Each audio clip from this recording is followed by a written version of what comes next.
Shalom alaikum Besem Hamasiyah. Saya sekarang berada di depan Kanisah Al-Mahad, gereja kelahiran Yesus di Bethlehem, Palestina. Ada banyak sekali kesalahpahaman yang dilakukan oleh orang-orang di luar iman Kristen terhadap Natal.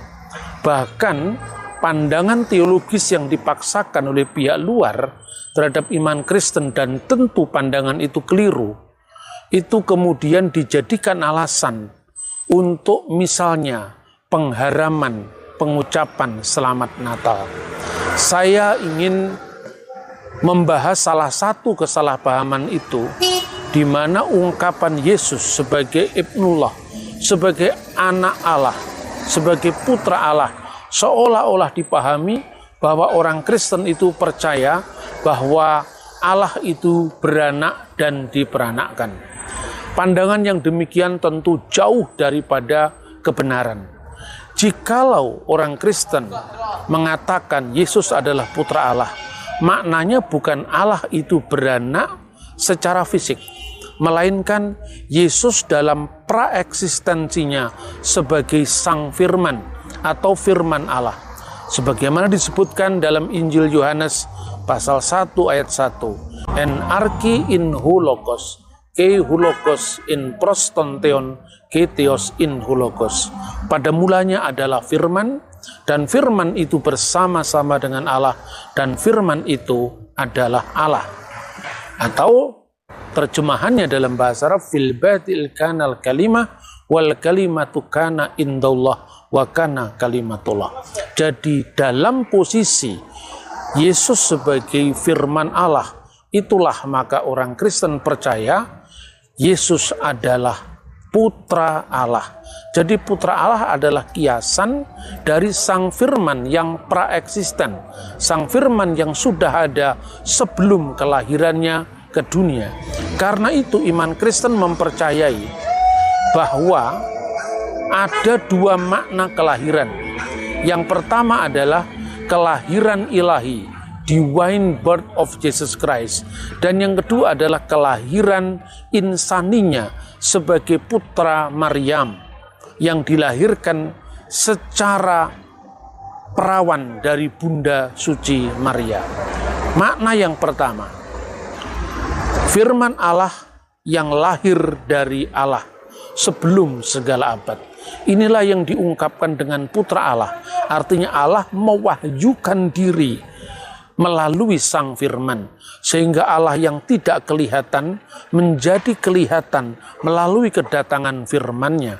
Allah menyatakan diri, mewahyukan diri dengan firman-Nya. Saudara-saudara yang terkasih dalam Tuhan, ini pun diungkapkan oleh Yesus sendiri tatkala Yesus berkata dalam Yohanes pasal 8 ayat 42, jikalau Allah adalah Bapamu, kamu mengasihi aku, sebab aku keluar dan datang dari Allah. Tentu aku keluar dan datang dari Allah itu bukan dalam makna darah daging manusia atau darah daging kemanusiaan Sang Kristus yang keluar dari Allah, melainkan firman Allah yang keluar dari Allah untuk mengungkapkan jati diri Allah. Karena itu dalam pengakuan iman atau yang dikenal dengan Qanun al-Iman dikatakan Yesus itu adalah wulida minal ab qabla kulli duhur, yang dilahirkan dari Bapa sebelum segala zaman. Mana ada orang yang lahir dari seorang bapa? Karena tidak seorang pun lahir dari seorang bapa, tentu maknanya bukan kelahiran fisik, tapi kelahiran ilahi. Kalau diumpamakan dalam bahasa sehari-hari yang mendekati kenyataan, tapi sama sekali bukan menggambarkan peristiwa secara hakiki, tapi hanya untuk mendekatkan dengan perumpamaan.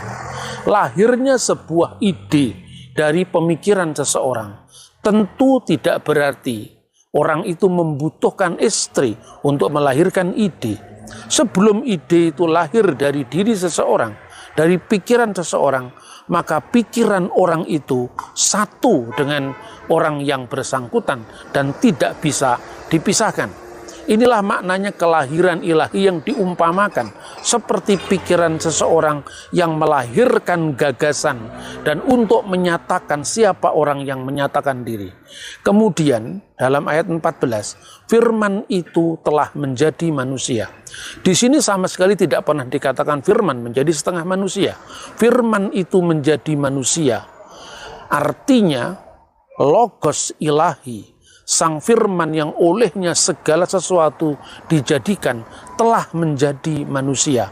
Inilah yang dikenal dengan inkarnasi, di mana sabda, di mana firman memasuki tubuh, memasuki daging, yang disebut dengan kalimatullah al-mutajasad, firman yang menjadi manusia dan diam di antara kita. Firman itu menyejarah, lahir, hadir di tengah-tengah umat manusia, dan kita telah melihat kemuliaannya, yaitu kemuliaan yang diberikan kepadanya sebagai anak tunggal Bapa, penuh kasih karunia dan kebenaran.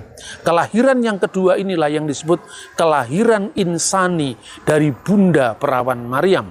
Maka dikatakan ketika Elizabeth memberikan ungkapan ketika bertemu dengan Maria, terpujilah engkau di antara semua wanita dan terpujilah buah rahimmu.